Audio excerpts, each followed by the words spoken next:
Mula nang ma-injure si Isaac Go ng Ginebra, parang hindi na nasagot yung pagiging manipis ng big man position nila. Nakailang conference na, di pa rin nakakabalik si Isaac Go, and ilang conferences na rin na puro band-aid solution ang ginagawa ng Barangay Ginebra, and I don't blame them. Hindi rin naman ganong kalawak yung big man pool or yung possibilities or yung possible targets na pwedeng kunin ng Ginebra to fill that position in. And ginawa ko na to before. Nag-draft na ako ng video or na script for a video sa mga trade targets or sa, acquisition targets for Ginebra. Even do sa gameplay series na hindi ko na na-continue, unfortunately. Ang latest addition nila ay si Norbert Torres, isang 6'6 na medyo may edad na pero stretch big and veteran na sa liga na to. Si Norbert Torres, he looks taller than 6'6 pero he plays more of an outside-oriented big man. Pero if sa defense naman, kaya niya rin naman makipagbungguan if needed be. So, ang landscape or ang itsura ng buong front court ng Ginebra or ng collection nila ng bigs is ganito. Japet Aguilar, 6'9", 6'10", medyo may edad na din. So, diba, we can't expect Japet to play sa mataas na level consistently, playing a lot of minutes. And another guy, arguably their best one sa collection na to is Troy Rosario, 6'7". Pero ang problem kay Troy Rosario, not necessarily a problem. Good thing pa nga to if, diba, bumalik si Isaac Go eventually.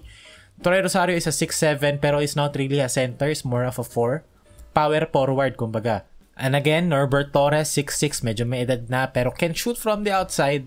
Percentages, hindi ganun nagre-reflect, pero pag pinanood mo siya, ang laro niya talaga is a stretch big.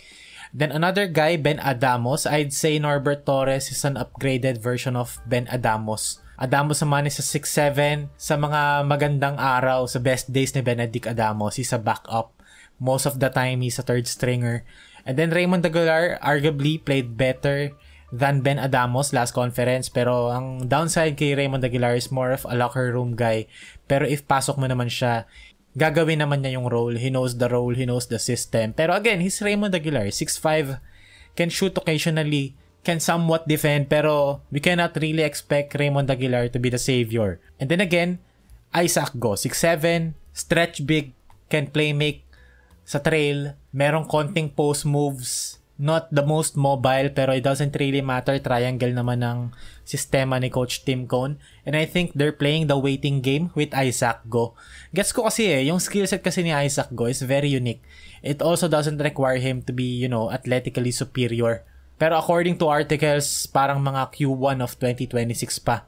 Mga around February or March. So, I'm not expecting him to come back dito sa first conference na to. Pero again, going back to Isaac Go, yung last na pinaka naging nakakatakot ang Ginebra is with Sistan Kasi yung trail big na yon, si Sistan, he can't really shoot, pero threat kasi siya doon. He can play make, he can go downhill. And si Isaac Go is more of a conservative version ng ganun. He's the closest one na pwede nilang makuha. Isaac Go kasi pwede siya maging threat.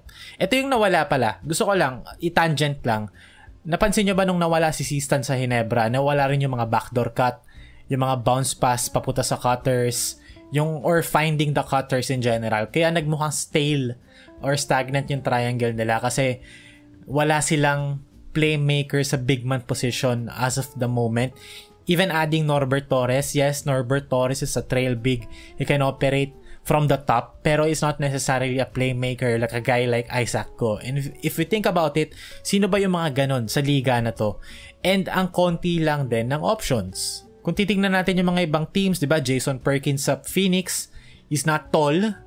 Medyo maliit pa nga si Jason Perkins, pero he's that type of player. If pupunta tayo ng TNT, si Poy Eram, yes, he can, pero underrated yung playmaking, pero he's not Sistan, he's not Isaac Go in terms of, playmaking of the trail.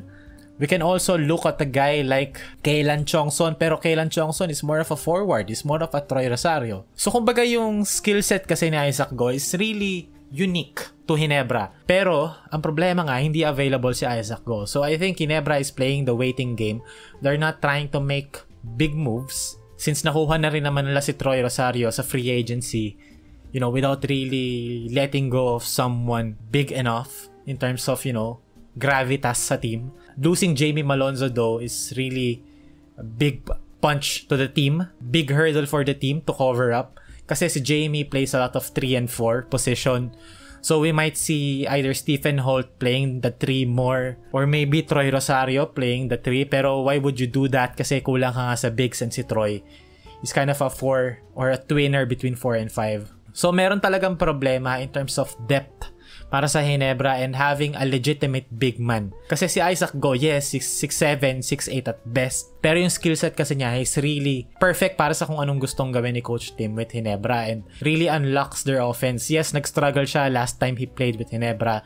Pero unfair naman if we judge Isaac Go based off that. Kasi yung pinakita niya sa Terra Firma really was great. Parang siya yung antithesis of Junmar Fajardo. I'm not saying naka-level niya, pero he's the kryptonite or a possible kryptonite to a guy like Junmar Fajardo or even yung Converge bigs. Kasi Isaac Go really shoots the ball well from the outside. And if mag-step up sa kanya, he can play make naman.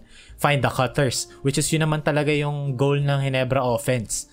And I think Isaac Go brings that edge to Barangay Ginebra. Pero ngayon, nawala nga si Isaac Go, anong gagawin ng Barangay Ginebra? Is Troy Rosario ready to step up and play that role?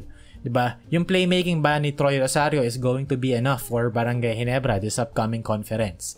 So yun yung mga questions. Is Norbert Torres going to be reliable in terms of playmaking sa poste or sa high post? Those are the type of questions that we should be asking kasi it doesn't really matter kung sino yung big na nasa Ginebra. Kasi I think ang nire-require ni Coach Tim Con for his bigs is to be consistent, to be reliable, and to be able to play make. Even Japet Aguilar, di ba? Minsan nga no choice na lang si Coach Tim kundi ilagay si Japet Aguilar kasi wala talaga silang bigs. Pero naniniwala ako sa puso ko na if merong ibang option rather than, playing Japet Aguilar for 35 minutes, Coach Tim would play, that guy. And yung minutes ni Japet would be around 25 to 29 minutes. Kasi mahalaga yung playmaking sa poste or sa high post sa Barangay Ginebra. And right now, wala silang ganun right now. So it's really up to the guards. Alam ko cop-out answer to, pero it's really up to the guards to find these big men pagdating na ng conference.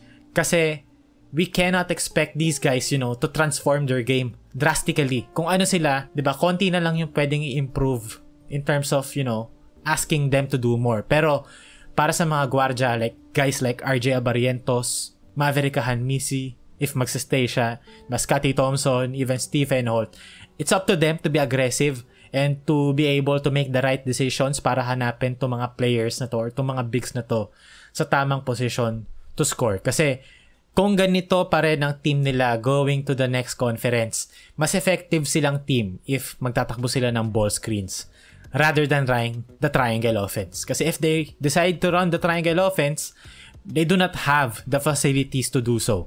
Marami silang gwardiya na gustong tumakbo and yung bigs nila are not playmakers sa poste. Let's see ano pa mga gagawin ng Barangay Ginebra. Malay natin may moves pa sila along the season. May free agency signing sila to end the year. We never really know. Pero right now, as of writing this, ito meron sila. And itong lineup na to is not built to run the triangle. So I hope they don't.